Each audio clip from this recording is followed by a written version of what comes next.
এই ঘটনাটি পরে চোখে পানি চলে আসলো। প্রতিটি নারীর এই ঘটনাটি শোনা উচিত।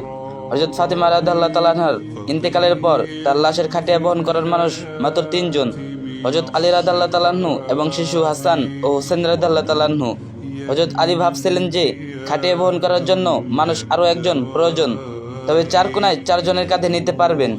এমন সময় হযরত আবু যর গিফারি রাদিয়াল্লাহু তাআলা আনহু এলেন ও খাটিয়া এক কোণা বহন করলেন।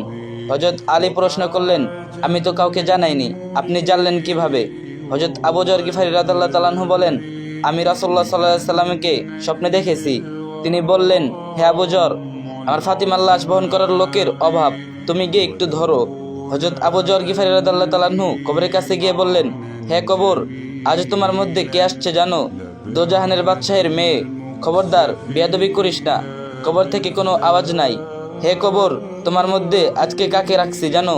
হযরত আলীর স্ত্রী হাসান ও হুসাইনের মা। খবরদার কবর, বেয়াদবি করিস না। এবারও কবর নিশ্চুপ। এবার আবু যর জোরে আওয়াজ দিয়ে বলল, হে কবর, তোমার ভিতরে কারে রাখতেছি জানো? জান্নাতের সর্দারনি। খবরদার কবর, বেয়াদবি করো না। আল্লাহ কবরের জবান খুলে দিলেন। কবর বলল, আমি দোজাহানের বাদশাহের মেয়েকে চিনি না, হযরত আলীর স্ত্রীকে চিনি না, হাসান ও হুসেনের মাকেও চিনি না, জান্নাতের সর্দানিকে চিনি না। আমি শুধু চিনি ঈমান আর আমল। আমল যদি ভালো হয় তাহলে আমি কবর তাকে জান্নাতের বিছানা বিছিয়ে দেব, আর যদি আমল খারাপ হয় তাহলে আমি কবর দুদিক থেকে এমন জোরে চাপ দিব যে হাড় মাংস মিশে একত্রিত হয়ে যাবে।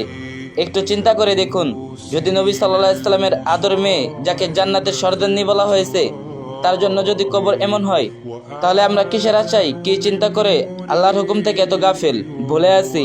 আল্লাহ আমাদের ঈমান ও নেক আমল নিয়ে কবরে যাবার তৌফিক দান করুন, সুম্মা আমিন। আর ভিডিওটা একটা শেয়ার করে দিন, আর যে যত পারেন বেশি বেশি কপি লিংক করে দিন।